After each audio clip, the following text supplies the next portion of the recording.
रामू अपने जमींदार के यहां खेतों में काम करता था। उसका एक बेटा भी था जिसका नाम दीपक था। दीपक 10वीं कक्षा का पेपर देने वाला था और वह मन लगाकर पढ़ता था और कंप्यूटर क्लास में एडमिशन लेना चाहता था ताकि वह अपनी पढ़ाई और अच्छे से कर सके।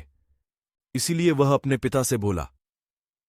एडमिशन में कुछ ज्यादा पैसा लग रहा था जो रामू के पास नहीं थे, तो उसने वे पैसे अपने मालिक से मांगे। लेकिन जैसे रामू ने पैसे मांगे, मालिक तो उखड़ गए। अरे जब देखो तब पैसे मांगते हो। पैसे जैसे कोई पेड़ पर उगते हैं, महीने के अंत में तुम्हें तनख्वाह तो देते ही हैं। अरे साहब, ऐसा है कि हमारा बेटा दीपक कंप्यूटर क्लास में एडमिशन लेना चाहता है, इसी के लिए मांग रहे थे। इसे कहते कि जेब में फूटी कौड़ी नहीं है। सपना देख रहे हैं 5 स्टार में पार्टी के लिए। देखो रामू, तुम्हें भला लगे या बुरा, सच कहने में क्या जा रहा है। देखो रामू, तुम इतना मेहनत से पैसा कमाते हो, इन पैसों को जोड़ो तो भविष्य में काम आएगी। क्यों बेमतलब का पैसा खर्च कर रहे हो? और आजकल लोग इतना पढ़ लिख कर क्या कर ले रहे हैं, और तुम्हारा बेटा कौन सा तीर मार लेगा? काम वाला का बेटा ज्यादा से ज्यादा क्या कर लेगा? मेरी बात मानो, उसकी पढ़ाई लिखाई छोड़वाओ, उसे भी कहीं काम पर लगा दो। रामू काफी सोच में पड़ गया। अगली सुबह होते ही रामू दीपक के स्कूल में गया। जी सर, दीपक का नाम काट दीजिए, अब वह आगे नहीं पढ़ेगा। अरे रामू, आप जानते हो आपका बेटा पढ़ने में बहुत तेज है।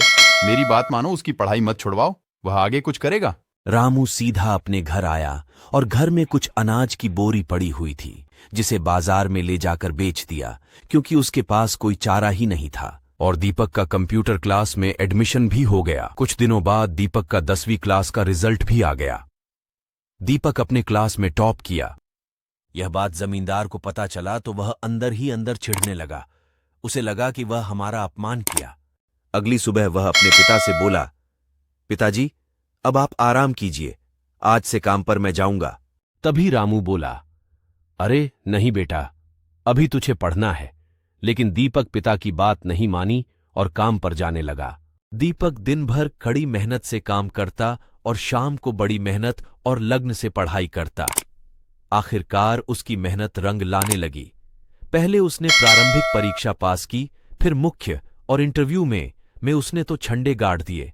जब उसने आईएएस परीक्षा दिया, उसकी ऑल इंडिया रैंकिंग फर्स्ट आई। यह बात वह अपने पिता से बताया। मुझे पता था बेटा, एक दिन तू कुछ बड़ा करेगा। पिताजी, सब आपका आशीर्वाद है। वीडियो अच्छी लगी तो चैनल को लाइक और सब्सक्राइब करके बेल आइकन दबाना ना भूले।